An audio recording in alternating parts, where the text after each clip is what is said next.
Hello and welcome to the First Issue Club podcast. We're your weekly comic book reading club. We're just like Sue Storm. We love a good read. We're coming to you live from Kansas City, where the thunder rolls and the lightning strikes. That's right. Garth Brooks' second home, his home away from home. Kansas City? Oh yeah, we love Garth here. Every Royals game you go to, we're singing Friends in Low Places. Sure. He sold out something like, 15 shows in a row at the Sprint Center. You don't remember this? What kind of Midwesterner am I dealing with over here?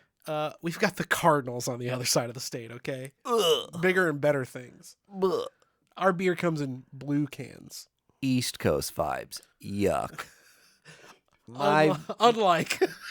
My beer strictly comes from Kansas City, brewed in the finest fashion.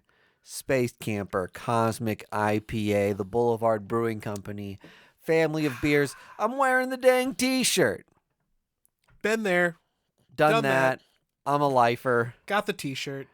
I love it so much. This is my favorite IPA. They make tons of different types of IPA, so you can find the one that's right for you. This is the nerdy beer. It's got a whole theme with characters all based around saving the planet, which is, by coincidence, the only planet with beer that I'm aware of anyway. So let's do our part to save the Earth by recycling our Space Camper cans. And in order to recycle Space Camper cans, you got to buy them in the first place and drink the dang stuff. Yum, yum. Give you some when you go out to your local liquor store and buy some Space Camper Quantum Hop IPA, which is what I'm drinking, a 9.5% beverage in a tall boy can. Does it get better than that? No. Life is grand. I am Mike D. And I am Vargas. And we are sans Greg Lichtag tonight, who is heading on down to OKC, where it's traditionally 10 degrees warmer than it is in Kansas City. Yuck. Funny how a 5-hour drive can make such a difference. But there you are, OKC, home of the Thunder, scourge of Seattle, the city that took your team away. Greg, we wish you safe travels. Yeah, we do. You're on the open road. Hope the friendly folk in OKC are kind to you. But we've got other business to attend to. We can't go worrying about some bro that isn't here who would be doing all the dad jokes and yuck puns, slowing us down talking about art like we did on our Patreon today ad nauseum. If you want to join us on the Patreon for an additional episode a week for the price of one comic book a month, we talked at length about my passion for Hayao Miyazaki, having finally seen The Boy and the Heron, which just came to some new streaming platforms that I happen to be a patron of. Watched that, felt very inspired this week and very creative this week because of it. And we got off on a tangent on what inspires us about film and kind of went on a deep dive there.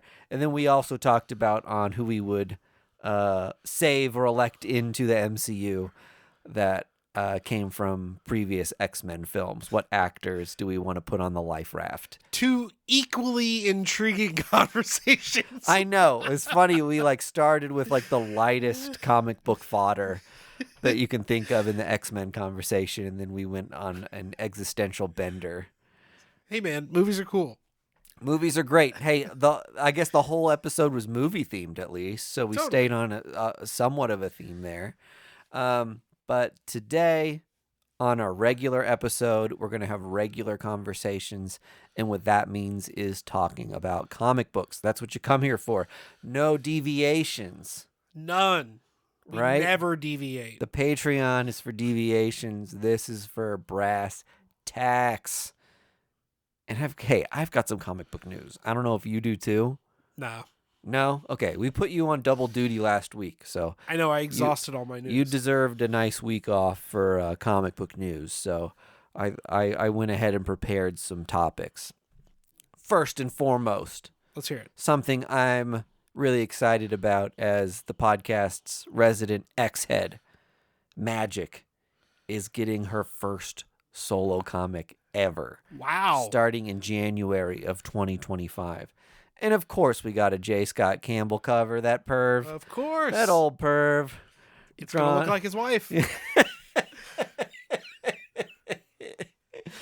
Of course. He draws one face, puts it on different bodies. We love him for it. And I buy all of the covers. Mm-hmm.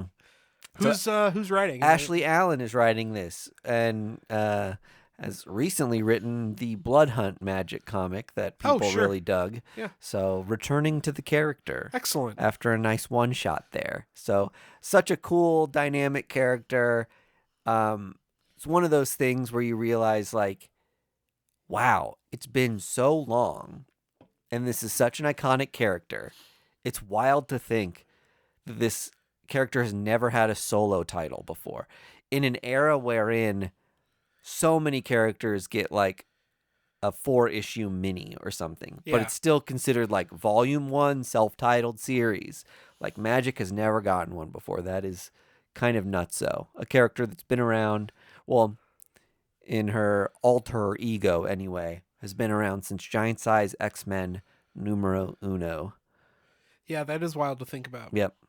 In a world where Darth Maul has numerous volumes of books. Yeah. Magik ain't got a single one. Jar Jar Binks has more solo comic experience than her. So I'm excited about it. This is a character that I'm very passionate about. I think, like, the whole, like, limbo demonic version of her, what they call something Dark Child or something like that. Something Child. Really cool character, very dynamic, has a tude and deserves to have a tude. But has kind of become a kind of a sideshow, I think, because of the over-the-top, super sexualized outfits over time, which I hate, because being such a New Mutant stan that I am, I always see Magik as, like, a teenager. Yeah. And I'm like, I don't know when they graduated her out of being, like, a teenager, but day 2. I don't resonate at all with, like, the modern character designs of that character. And in some of the more recent New Mutants runs, they've done much more modern, modest outfits for her, and we've focused more on her as a person than a character with a body. So yeah, hopefully, fingers crossed, we'll get more of the same when Magik gets her due and has a solo series. Well, I don't think we know yet, like, whether this is intended to be, like, a 4-issue thing, a 12-issue thing, or an ongoing series, but we'll see. We'll see how it goes. I recently found out that the Epitaphs from the Abyss was going to be a 6 series, and it's going to a 12-issue. And I love that we, as a comic book audience, have that kind of power. Yeah, to right. influence publishers, like we did with Ram V's Swamp Thing. Mm-hmm. Went from 6 issues to 12 to 16 or whatever it was. Josh Williamson's Green Arrow went from originally a 6 issue to a 12 issue. So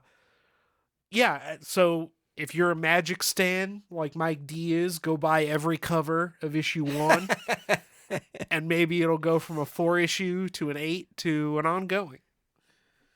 A little bit of somber news here. Uh-oh.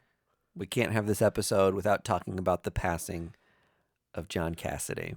Dude, yeah. Famous illustrator from comics. I don't know if you're familiar with him or not, but only 52, I think. Yeah, Hopefully I got young. that right. Sorry if I'm off a year or two on the age, but he was in his early 50s, which makes him very much in our generation artist that, like, super instrumental comics for us growing up.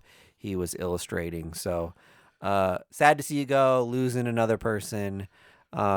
Reminder that when you go to your cons, the Hero Initiative is a group that supports a lot of creators in their health, people who gave us so much that the industry maybe didn't give back that much to them. And Hero Initiative is something that has helped a lot of creators with healthcare costs and other costs and life expenses for emergencies and things like that. And anytime someone passes, I like to remind people to, when you see those little bins at a con or someone's taking donations for an autograph, slip a few bucks in there if you're getting an autograph from somebody who's taking donations, because they help people like this go to the hospital more, check with their doctors more often, do all those things that sometimes you can't do as an artist, someone who's living to create. Yeah. This one was tough. As a Captain America fan specifically, Yeah. it was really, really tough to see that he passed so young. I mean, the definitive Captain America image for me is that Captain America #1 from his run in whatever, that kind of relaunched the character. That was kind of the beginning of us as comic book people saying, oh, Captain America's like kind of cool, actually. Yeah, right. Uh-huh. Was that John Cassidy run? Yep. So, yeah, big tragedy there. Condolences to him and his family and the community at large. Yeah. R.I.P. Moving on to some maybe happier news, something to be excited about. The Penguin, the show on HBO Max, is starting to get around the review circles. Okay. And we're starting to hear little bits trickle out about how this is. This is, of course, the Penguin from The Batman. The Batman. If you're not confused already with what's going on with DC and their cinematic universe, there is the Robert Pattinson Batman that will exist and continue to have sequels that is maybe outside of the canon of some of the other DC stuff that's going to be happening. But hey, don't worry about it. Just enjoy that movie and its side stories for what they are, I guess. Yeah. Apparently, the Penguin, a lot of people were given a 5-episode preview of the HBO Max series, and people are loving it. I thought it was only getting 6 episodes, so... No, maybe is that all it is? I don't know. I guess not. So maybe everyone was just given screeners of the first 5 episodes so nobody spoils the ending. Yeah. But people are saying it's great. It's much more of like an up the middle, like I say up the middle in a good way, like mafia kind of story of a crime family, and Oswald Cobblepot's part of that. It got compared to Sopranos quite a bit, and that kind of like prestige television, fun drama sort of stuff that doesn't feel like superhero exhausted. Like, a lot of critics are liking it because they're like, oh, this is a fresh thing that lives in the DC universe, but isn't necessarily like bogged down with superhero factoids. If I've said it once, I've said it 1,000 times. People just need to make genre movies and fold a superhero in. Yeah, and sure. You will rake in the money. Yeah. What was Ant-Man but a heist movie with a superhero in it, right? Like, right. Captain America, Winter Soldier was a spy movie with superheroes folded in. Yeah, and I think I liked what was that movie called? Quantumania. Was it called Quantumania? It's called Ant-Man and Wasp Quantumania. I kind of like the name. Yeah. It's like the Quadrophenia or something, but sure. Quantumania. I think I like that movie better than most people, but it's probably because I'm so close to comics. Yeah. That I can just be like, oh yeah, this is a thing I'm aware of. Is this like micro universe? Oh, MODOK is funny. Yeah, right. Yeah. But you understand how the population at large was like, well, we saw a couple of these movies already, and they were like the fun take a break Marvel movies where we got like Mission Impossible, but with like a more charming actor. Yeah, Mission Impossible minus the Scientology. Yeah, right. And that's what people wanted from the third Ant-Man movie, Yeah. and you did not get that. So I tend to agree with you. That's why the Captain America Civil War is so many people's favorite Marvel movie, that Yeah. it was inspired by a lot of like political thrillers and things like Yeah, that. exactly. So it'll be interesting to see basically like Sopranos with Oswald Cobblepot I think and have that fill out the universe. I mean, that sounds brilliant. Which I think was kind of like the intention of that the Gotham show, Yeah. was to give you like a bit of a drama and the buildup of like, this is how Gotham became nutso. Right. Something, but that was something that was like a little more stoked in reality. That was like, we haven't gotten there yet. Right. And I think that's what this is going to be too. Yeah, because it's Colin Farrell's Penguin basically vying for power against Falcone's daughter, right? That's the elevator pitch. Yeah. That sounds brilliant. Yeah. If you asked me who's going to get a spin-off movie from this, I don't know that I would have said the Penguin. But hey, he's a great actor. I mean, it's Colin Farrell. Yeah. He's killing it. And apparently it's good. I'll watch it. I'll let We'll you know see. how it is. I'll watch it too. Hell yeah. Side podcast? Oh, Penguin Boys. Showing You're up. gonna be busy pretty soon. I don't know if we can, for those following along, Vargas, baby boy, imminently due. Nah, my son will watch with us. All right. Maybe we can record digitally. Yeah. Some quick recap episodes, maybe for the Patreon, or Totally. maybe like bonus episodes in the main feed. I'll bring Ronan along. All right. Awesome. What are your thoughts, little man? And he'll be like, oh, he'll sound just like the Penguin. yeah. Wah. Good point. Yeah. Okay, Friendly Neighborhood Spider-Man, which is a new Disney Plus animated show. I have heard about this. And it's getting a prequel comic book Uh-huh. that I think comes out in like December or something. Uh-huh. So you're going to get, this is something that, you know, Spider-Man fans have kind of been crazy over because there's so many different iterations of Peter Parker. Sure. And sometimes we care about the first appearances of those different iterations of Don't we Peter always? Parker. Don't we always? So there's a comic book coming out that serves as a prequel to this. If the show is popular, then that comic book may be something that people want. I would assume this one's going to get like pre-ordered like crazy. So probably not something to like go nutso for or like slab. You know what I mean? Hard disagree. I'm slabbing every Okay. copy. Okay. Get all the variants. Get the 1:100 ratio. Slab it right away. Hey, to each their own. I won't yuck your yum on what you want to slab.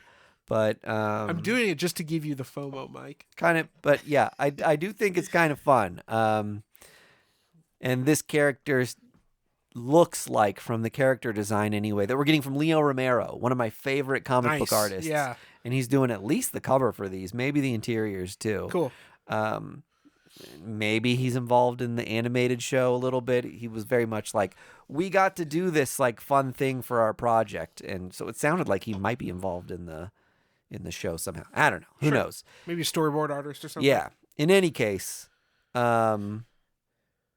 bonus adjunct content for a version of Peter Parker that seems to be very like modern grassroots kid from the Bronx, doesn't have the resources to have like a superhero level costume, Yeah. and is more like hacked together, you know, hockey pads and jeans Yeah. and a tight t-shirt to like, and you know, a knit cap to like protect his identity while he's like figuring out who he is.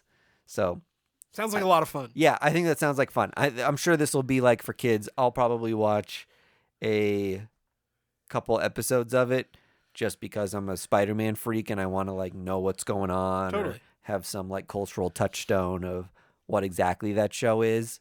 So I don't know. I'm kind of excited for it. We'll see. Will you cover that issue on the club? Yes, it will be a first issue and it will be read and reviewed Excellent. on First Issue Club. That's a Mike D guarantee. Made sure that rhymes.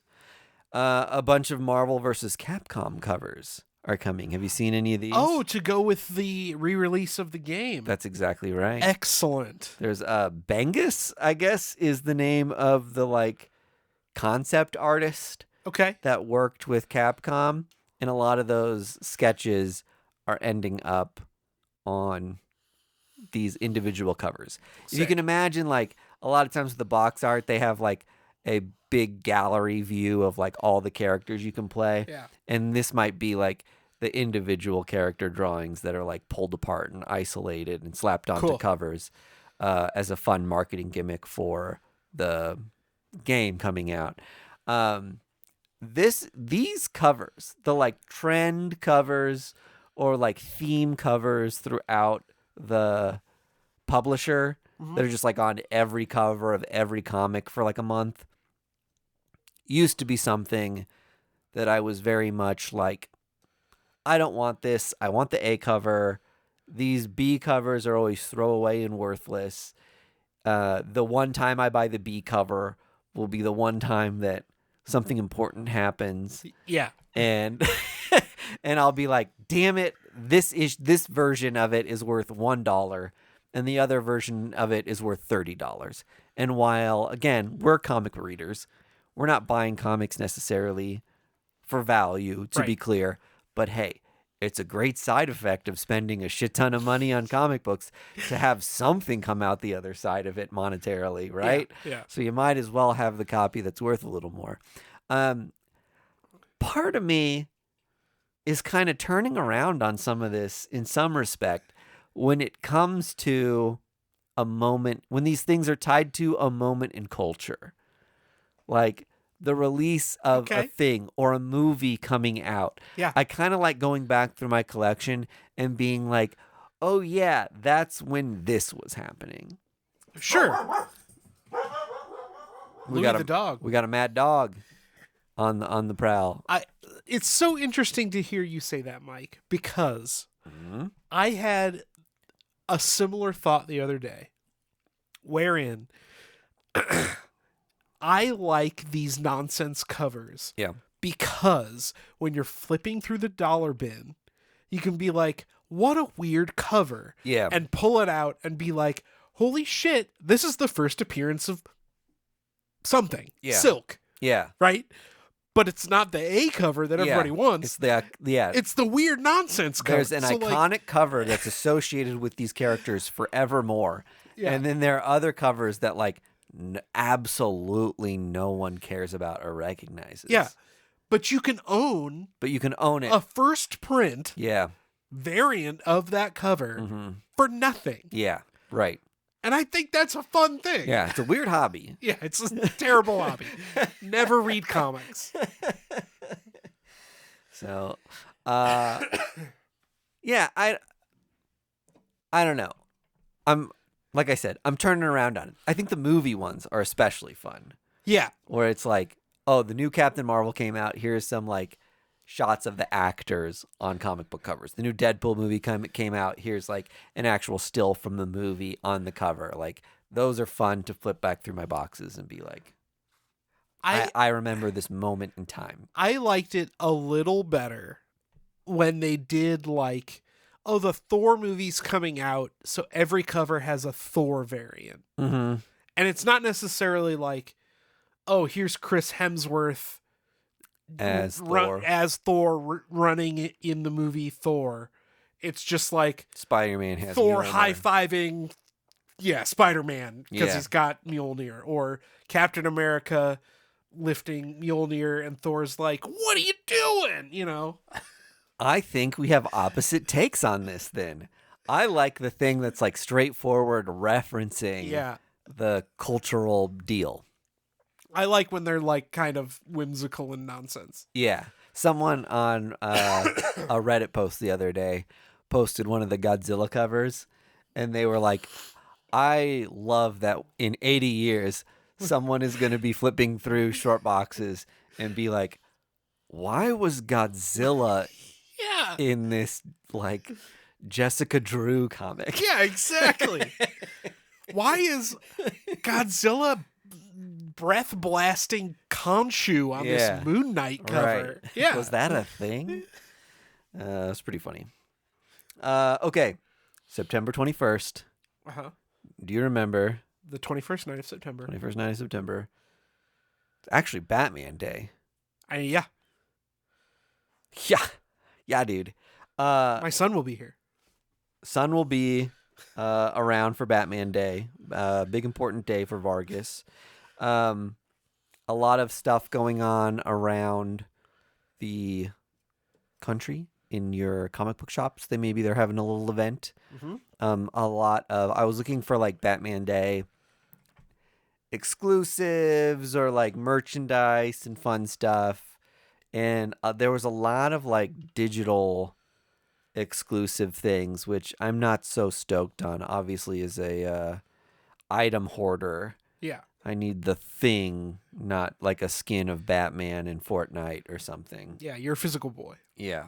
But I did see that there's going to be Batmobile themed Crocs and Batman family gibbets. Hell no. You might be seeing me on First Issue Club I fully support it, Mike in D. a pair of Bat Crocs. I support it. We'll see. We'll see. I was a little disappointed reading through like all the Batman Day stuff because I don't know. A lot of times they do like those funny masks and things that you could like. You show up at your comic shop that Wednesday, and they hand you a Batman mask, and everybody's walking around the shop like wearing like old Adam West paper Batman masks, and it's just I don't know. You get a kick out of it. But I don't know if there's much to be super stoked on this year. There's a compilation of a lot of the animated stuff. I thought the reprints they're doing were pretty solid this year, if memory serves. Long Halloween #1. Long Halloween #1, and aren't they doing... Which some of these stuff, I guess, maybe different perspective for me because I'm such a comic book fan. It's like, yeah, I've read Long Halloween a bunch of times already. You don't need another copy. I don't need another copy #1 of for it, yeah. free. But they're doing, if memory serves again, a preview of the Long Halloween sequel series. Oh yeah, that's the last Paul Pope published, or not Paul Pope. Jeff Loeb? Jeff Loeb. No, Tim Sale. Tim Sale. Jeff Loeb is still alive. Tim Sale. His last published thing was this Long Halloween like capstone book. Yeah. And I think they're doing a 0 issue for Batman Day. Okay, cool. If memory serves. I'm probably wrong. Tim Sale, amazing artist. I always recommend the what are the Batman books? Batman Noir? Yeah. Is that what it's called? Yep. Where they publish the black and white of classic Batman stories. I highly recommend Long Halloween in the Batman Noir run because it's just gorgeous with Tim Sale's original inks. Yep. And do yourself a favor and track down Catwoman When in Rome. Oh yeah, is that the like? That's part of Long Halloween. Yeah, and I didn't know that until. I've never read that one. It's not included in the collected editions that I have of Long Halloween. But it's its own like separate trade. It's incredibly good. Yeah. Okay. Last bit here for our news this week. Venom 3 trailer. Null is coming, baby. Null is coming. His name is Null. Shh. That's the bit. Yep. From the trailer. Don't say it. Yeah, that's pretty exciting. Is it? Yeah, why not? That's what I'm wondering. That's the conversation we're having today. Is it exciting that Null is coming? Sure. This movie is called Venom: The Last Dance. As if these Venom movies were something that we are attached to and need a fond farewell for. The first movie made $1 billion, Mike. Did it make $1 billion? $1 billion. I thought it was atrocious. It was fine out of 100. Oh, I thought it was so bad. We talked about this in the Patreon. You need to watch worse movies. Okay, maybe. I have an odd relationship with these movies. Woody Harrelson is Carnage. Come on. I think there's something about like, well, one, the original Amazing Spider-Man 3, where you get Venom in that and being like, how many shots at Venom am I going to get in my lifetime? At the time, it seemed like one and done, right? Yeah, right. It's like they'll never make another Venom movie Yeah. because superhero movies were kind of rare at the You time. got 400 frames of Venom, and that was it. Yeah, and I was like, this is what we used it for? So I'm a little sensitive to that. And then the next iteration of it in this trilogy, I was just a little touchy with because I feel like it didn't really do the Venom thing that I wanted it to do. And it's so detached from Spider-Man, which I didn't necessarily love either. To me, Noel seems like a big existential, cosmic, spacey think piece thing because of the way like Silver Surfer Black was done and how it led into Noel, and then Noel rolled its way into Venom and yada yada yada yada on down the line. Okay. Your And feelings are validated. And the way we're introducing Null is a lot like the way Venom was introduced in Spider-Man 3, which was partway through a third movie and is going to have to be like introduced, explained, and defeated over the course of An hour and a half. And I just don't know that I'm going to feel satisfied with how many chances we're going to get with Null on screen, and how satisfied I'm going to feel with that at the end of the day. But I don't know. Riddle me this, Batman. Mm-hmm. What if, though, they connect Null with All Black the Necro Sword from Thor Love and Thunder and give him an ability to hop over to the MCU? MCU. Yeah. That's interesting. Got more staying power. That I will give you a little tingle. I will say, in the last Spider-Man movie, there was a sequence wherein we saw Sony's Venom. Yep. And a little bit of symbiote goo left behind. So let's say, here's a way I could be satisfied with this. The Venom movie introduces Null. Uh-huh. Null kills this universe's Venom and Eddie Brock. Sure. Why wouldn't it? Takes control of this world completely, just like takes over Earth, right? Sure. Would be like an ending that no one expected. Uh-huh. And then this conquest is not satisfactory. I've got to dominate other universes. Right into Secret Wars. And Null becomes a big part of Secret Wars. That's something that I would be like, okay, this movie simply introduced a character that played a larger role. Like, if that's not how this happens, which is like, I extremely highly doubt that Null makes it out of this movie alive. Sure. But if not, this is the sort of thing that I'm like, plant the seed for Null in the first movie. Sure. Have Null be like a minor threat in the second movie, and then realize the real player he is by the third movie, and we spend the entire third movie with it. Sure. Rather than, again, introducing the thing, explaining what it is. By the time we've explained what it is, that character's been defeated by the end of the movie. Waste a Null. It's a Sony movie. You really want them to think about it? They don't think about it. That's the problem. Yeah. But I don't know. I liked Madam Web, so don't listen to me.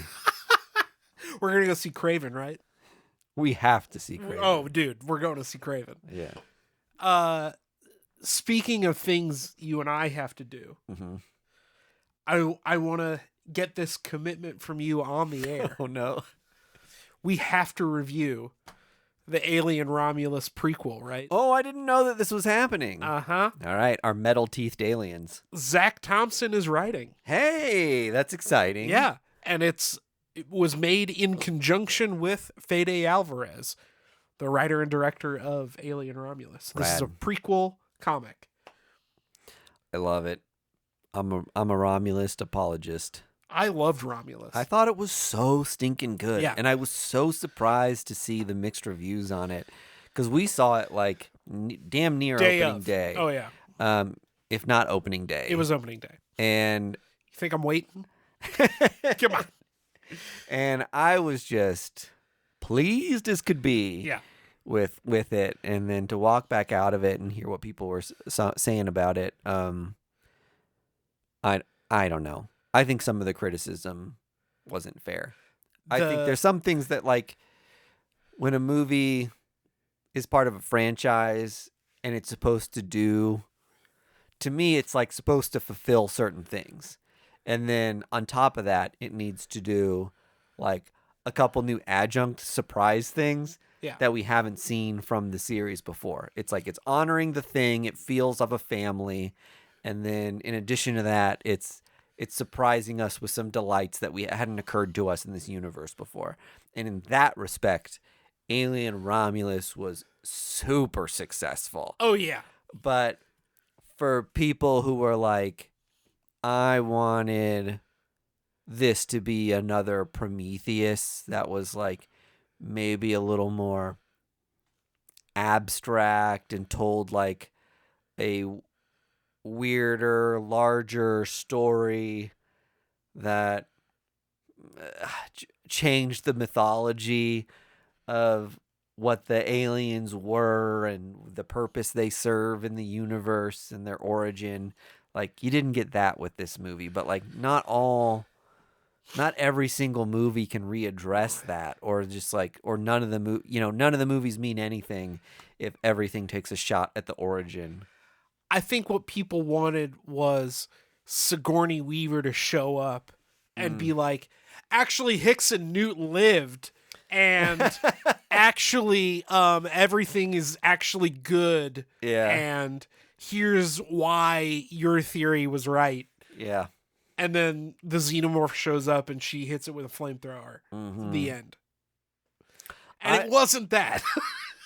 I leaned over to you at some point during the movie, which hopefully we can avoid spoilers in this conversation. But I leaned over to you at some point in the movie and I was like, is that character going to become Newt? Yeah. And I was convinced that was the rub of this. Yeah. And didn't end up being the case, but I don't know. Movies like that have like a lot of like little pieces that you can speculate on and then have your expectations be subverted. It's like, that's a fun movie to watch. The fact that it was homage, sequel, prequel, world building, and beginning of a new like branch in this franchise. Yeah, right. It's a whole holistically new branch. Like, are you kidding me? Yeah. Like, I don't know. I thought it was amazing, and everyone should go see it. Yeah, agree. Do you have any other news, Mike D? No, that's all the news I've got. Okay. Do you want to talk about comic books? I would love to. I think it's more than the right time to transition. Excellent. You read a big beefy boy. Yes. I would love to hear about it. Okay, so I read Distillery's Time Waits, which was written by Chip Zdarsky. Uh-huh. Chip Zdarsky has That's Tom's brother, right? Tom Waits. It's a good joke. I read the entire book in this voice. Muriel, I'm pregnant. Okay. Chip Zdarsky. Ever heard of him? Famous for Batman, Daredevil. Has a 4-series deal with the publisher Distillery. 4 series? He's signed a contract to do 4 different series. So apparently artwork is being done already on the second series. The third series is like being written, and the fourth series has a concept. So Dang, they're all they're all in different stages of production. This was something interesting to me. I know that the distillery guys are the Comixology guys, and they've Correct. had Chip Zdarsky do a couple Comixology originals, like that Afterlift, I think was the name of it, was a graphic novel he wrote that was like kind of an Uber service for the dead. That was really entertaining in classic Chip Zdarsky fashion. Yeah. And so I think he already has a good relationship with distillery creators, but this kind of confused me a bit to hear like they wrote up a contract with him. He's kind of like a hired. Does that make him kind of like a hired gun for distillery for the time being? And I always interpreted the list of like founding creators as like part owners of distillery, and maybe they're not. Maybe it's just the Comixology guys that own this thing, and the founding creators are more people who just have had the initial contracts to do all the comics through 2025. Interesting. Yeah, that you. I need to look at that again and totally like more holistically understand what exactly it is about the creators and the ownership they have over not just their work, but the publisher itself. Well, we're getting to the point where, like, Scott Snyder and Jock should be, like, rolling out book number 2. Mm-hmm. You know, if they were...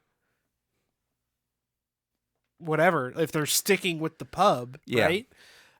Same with, Becky Cloonan, right? Just finished up Somna. Yep. That was a big hit for them. You'd think they'd be like, pretty much rolling her into her next thing. And Scott Snyder's kind of said he's ready to return to superheroes. To big 2 stuff. Yeah. Interesting. I hadn't put 2 and 2 together. Yeah. I guess we'll see. Yep. And maybe there were just like bonuses to being like the first initial creators. Because, I mean, they obviously did an amazing job of finding like heavy hitters to do awesome, interesting new stories in a premium format. So this book was 50 pages long. All of the distillery books, big magazine size, beefy books. In a Patreon from a couple weeks ago, we kind of go into their like whole deal with digital and how they're trying to break the format of comic books. Kind of interesting, but go find that episode if you're interested more about like the nuances between publishers. However, let's talk more about this individual book itself. Again, titled Time Waits, written by Chip Zdarsky with art by Marcus Toe. In this comic, a soldier abandons his unit and travels back in time. Oh, so this is like a modern guy. This is that a goes back in time. Future guy. Okay. Who travels back in time to our present day. He picked a bad time to come back to. And kind of, that's true. And kind of finds asylum in a small town and starts relationships with people and starts kind of like living his own life. Okay. And throughout the comic, this is one of the coolest things about this comic. Throughout the comic, before you realize that time travel is even a part of this, he's trying to live his life, and it seems just like a relationship comic, and that he has a military background and kind of has like PTSD and flashbacks and is still battling with the trauma. Sure. It turns out the manifestations of trauma that we're seeing from him throughout the comic book is an affliction called time sickness. That when you are out of your own time, you kind of become nauseous and have flashes to the time in which you deviated from. Sure. And that's leaving him like passed out on the floor, like flashing back. and he takes some like medication to try to like normalize himself. Because he exists in a world where he never exists. Yeah, exactly right. Right. He's a man at a time, and like existence is kind of like embattling or pushing up against him Yeah. as an existential being. Ultimately, the kind of military corporate machine that he was a part of tracks him down and realizes that he's in this part of Don't time. they always?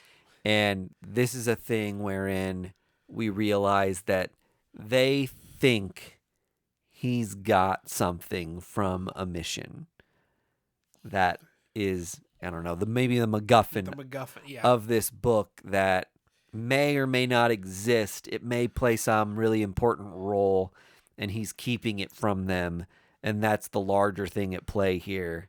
Or maybe he doesn't have that thing, and he's just trying to like have a family and have some normalcy in a time that's much less complicated than the time he's from. And he picked 2024 as a less complicated time.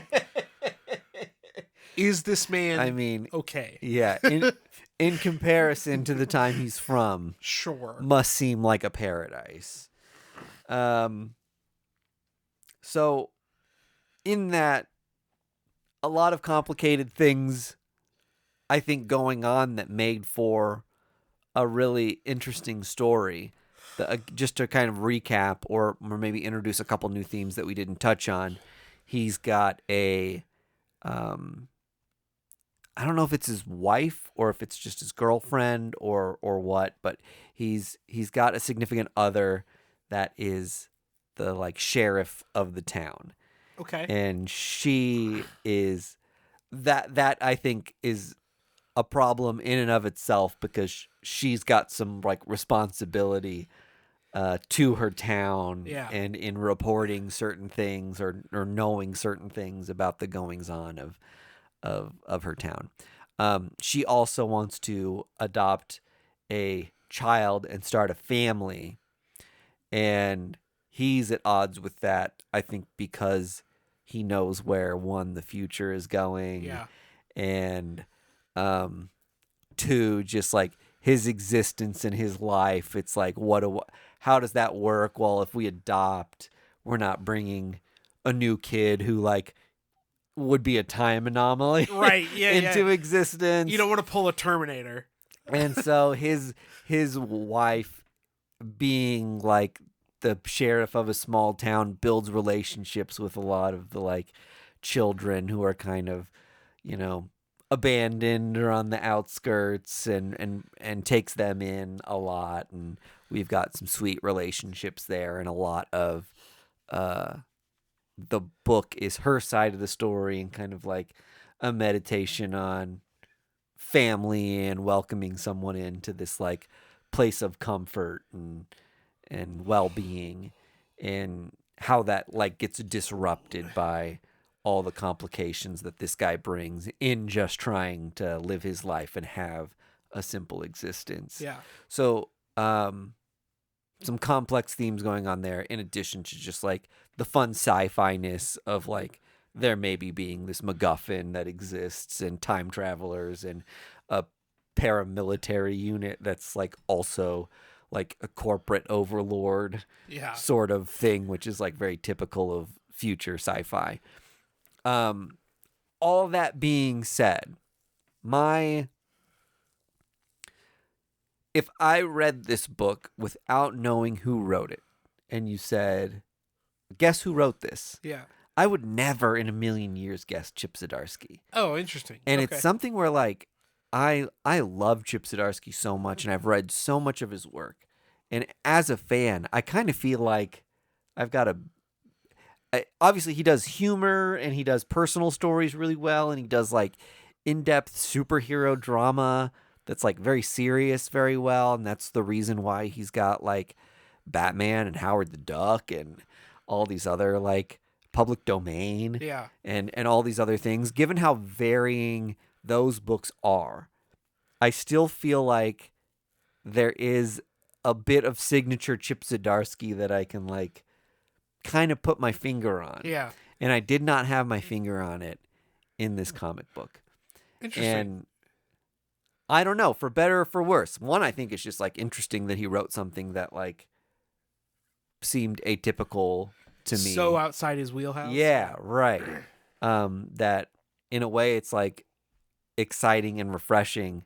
At the same time, it's like, oh, that's just like it's kind of like harder for me to wrap my head around, or just like it subverted my expectations so much that it's like, did I really like it? Did I put too much on the thing? Yeah, but I mean, that's the kind of story you would want to ship off to a pub like this, though, right? Yeah, right. That you get to tell this thing in this like weird premium format where you get like I said, 50 pages at a time to tell this like interesting story that exists canonically completely outside of, you know, the other boundaries you're put within when you write for like DC and Marvel, which, you know, he wrote Stillwell and Public Domain with like independent publishers, but so much of the guy's time lately is allocated to big two things. So I don't know. It's just, it's certainly an interesting title. Sure. And obviously the way I talked about it, I liked it, and there's a lot of dynamics there. But if you're expecting classic Chip, you might not get it. If you're expecting classic Chip, that's not what it is. But I don't want to say that's a good or a bad thing, because I love Chip Zdarsky. If it's more Chip, I love it. But if it's less Chip, then still interesting to have come from him. I don't know. It's hard for me to put my finger on it. It still comes from an incredibly talented creator. Yeah. Even if it doesn't have the marks of his signature. Yeah. Right. Interesting. Yeah. I'll have to pick it up. Yeah. That and Life are both on my list, courtesy of my man Mike D. I liked Life a lot. Yeah. And Life was, if you didn't listen to, I think, last week's episode, Brian Azzarello and Stephanie Phillips are writing two parts of the same story. Yeah, like flippy flop versions of the same book. Right. Yeah. And it was really interesting. Yeah. I'm looking forward to the subsequent issue of that. Where the stories kind of like met in the middle is a very interesting juncture for Life. Yeah. So excited for that. I read a couple of books. I'll start with the oldest one. So since our buddy Greg isn't here, we needed just maybe one more issue to fill a hole. So I think this actually came out a couple of weeks ago, but I read Venom War Venomous. Yeah. And this is obviously a spinoff of Venom War, but it's a sequel series to the one-off, the one-shot that I want to say Stephanie Phillips wrote. Hang on. Sorry, Erica Schultz. Erica Schultz wrote. We love her from Hallows Eve. So this is Black Widow and Flash Thompson teaming up to stop Alchemax from creating a MacGuffin potion that can kill symbiotes instantly. And what's super cool about this book, if you haven't been following Black Widow's story for the last year-ish, she's got her own symbiote now called Sliver, and she looks like this.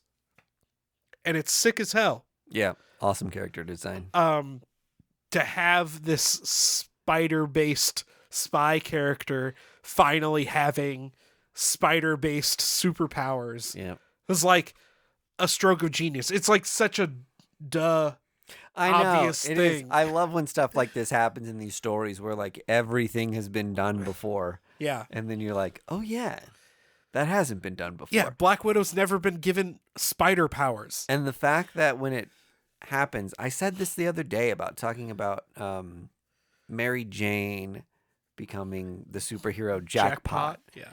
That seems like something, at least like 10 years ago, that would have lasted 2 issues tops. Yeah. Like, if you were lucky, it would have lasted 2 issues. And then Marvel would have been like, everything has a standard that we have to reset to. And the faster we can reset it to it, the less upset people will be. So, like, constantly be at the status quo.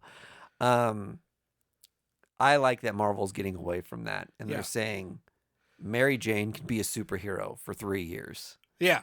And when we give Black Widow a symbiote suit, she can have it for 2 years.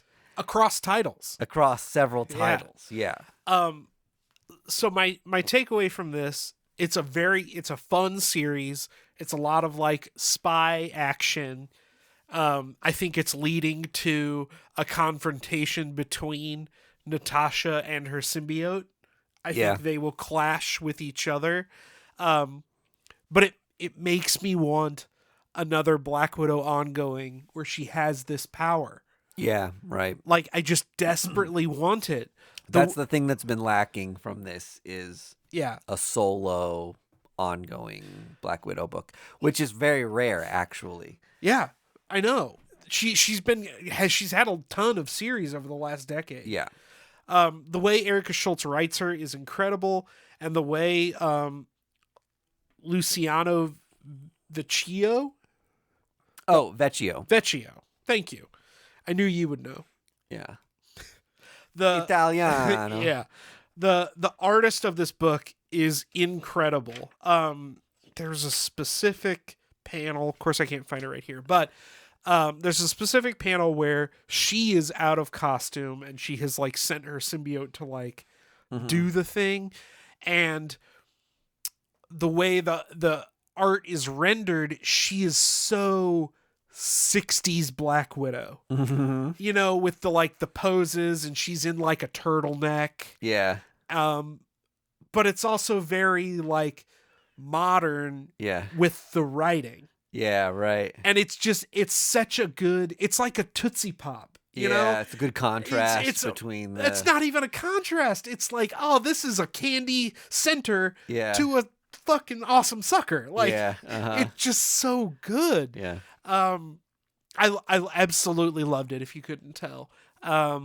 It's just kind of a shame that it ties into Venom War, and you have to kind of... it seems like, you have to kind of know what's going on with Venom War. This happens a lot with these, like, titles that... a lot of good stories are told, or fun things happen that are part of a larger event, but are intimidating because it's like, if I want to follow this, then do I have to bite off a huge section of this Marvel candy bar that's too much for me to chew, or more chocolate than I can afford? Yeah. Well, and I'll say this, right? If you read Venomous, the one shot, plus this 3-issue series, you would be more or less okay. Yeah. You don't need to know what's going on in Venom War, so don't let the Venom War tag scare you off. Yeah. You can track down that one shot. Nobody bought it except me. And then read this 3-issue mini. Yeah. And hopefully Erica can write, a Black Widow, whatever, 12-parter. I'd take a maxi series. Yeah. Where she's got this spider power. Oh, one of the things I lament often is how good I thought Kelly Thompson's and Elena Casagrande's so good Black Widow series was. Oh, some of the fight sequences in that were... I loved all the double page spreads. That showed the Black Widow in all the different positions, making her way across the double page spread, and how she's like flipped all the ways to punch all the guys in the right sequence. So cool looking. The covers alone from that series were worth the cost of entry. I'm trying to remember who did the covers. Were there Adam Hughes covers? He did some, but I want to say like Rachel Rosenberg or somebody. Okay. There's that one where it's the neon sign, and it says Black Widow. Like, I know which one you're talking about. Right, is just incredible. Yeah. So, great character, great creative team, fun story, great concept, characters in a cool place. I want a story focusing on that character. Yep. And this is as close as you're going to get right now. Ditto. So, yep. I also picked up and read Sabrina, the Teenage Witch holiday special. Not a Halloween special. Okay. A Christmas special. This book came out a long time ago. Did it really? Yeah.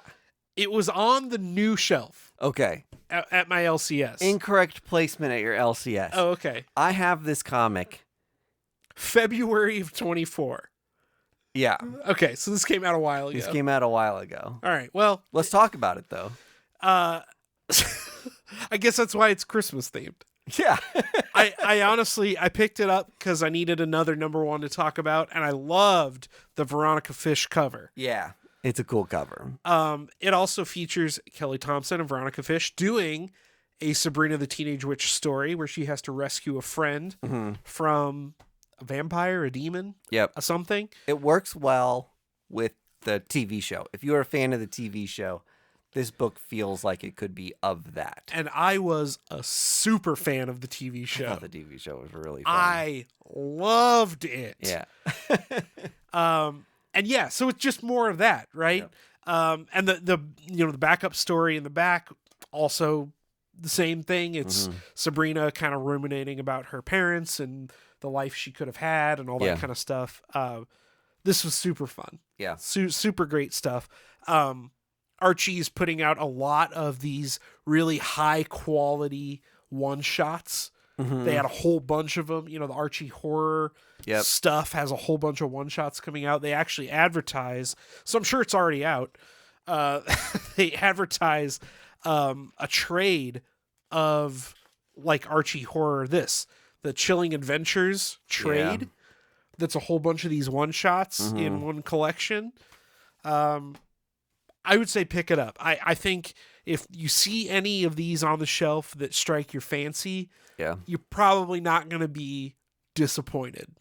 And they're trying to do a thing over at Archie that I feel like is really hot right now in modern comics, which is a return to EC trend comics. Yeah.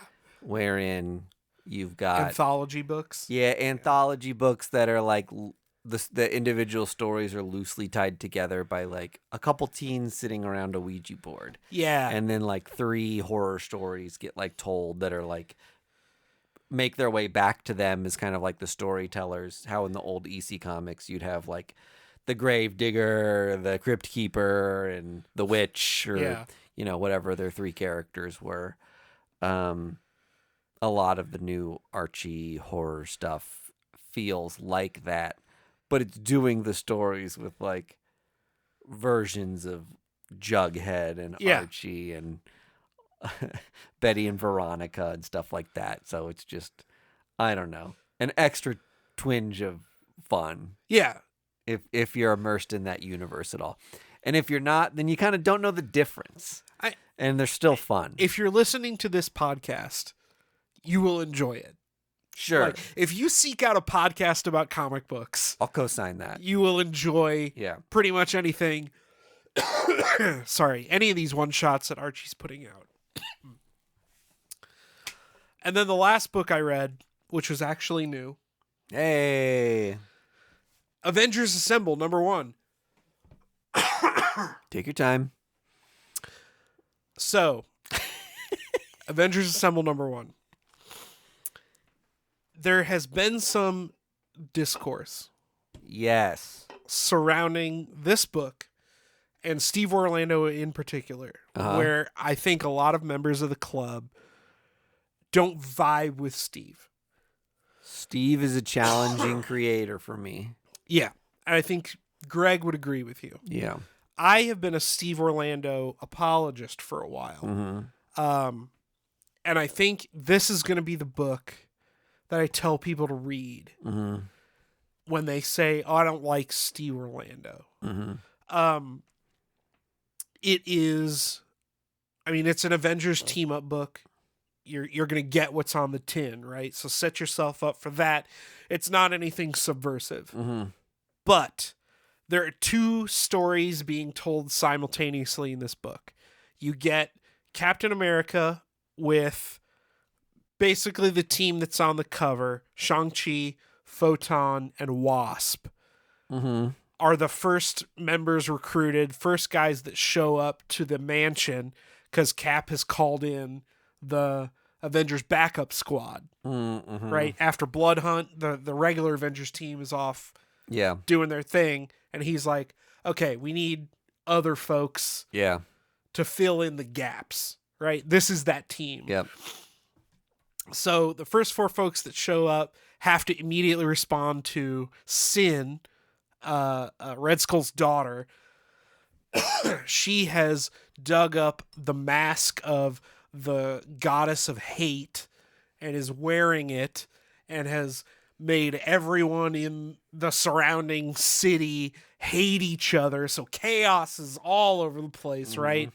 And they're fighting each other and showing off their individual powers and how they can work together as a team. Meanwhile, Jarvis is hosting the other Avengers that are showing up basically one by one. Mm-hmm. So Hawkeye gets there first and decides he's going to start dealing cards to all the other folks that show up. Mm-hmm. So you get these dueling stories of the Avengers in this harrowing fight against a Nazi witch, basically.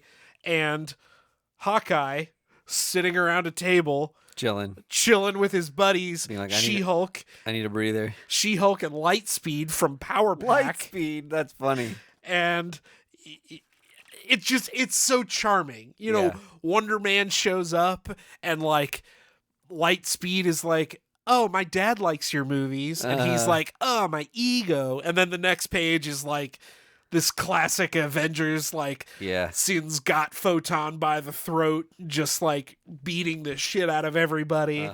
And so, I mean, that's the book. It kind of goes back and forth like that. Again, just very, very charming. You get you get the flavor for who these I'll call them the powerhouse characters. They're out in the field. Captain America, Photon, Wasp, Shang-Chi. Yeah. Kind of everybody knows who they are, but then you get these really intimate moments with the... Are they the B team? They're not the B team because they're still on the team. Yep. They're just the guys who show up late. Yep. You get to see them sitting around a table interacting. Yeah. All right, fun. Sorry, I keep coughing. It's a very fun book, an incredibly fun book. I would recommend it to anybody. All right. I don't know what else to say. Avengers Assemble. Avengers Assemble, yes. It's a mini, correct? Yes, it's not an ongoing. It definitely has an end. I think it's a 5 or 6 issue. Okay. So low commitment. Cost of entry's low. Yeah. I think it's going to be a lot of fun. Huge roster. Yeah, did the characters kind of marry at the end?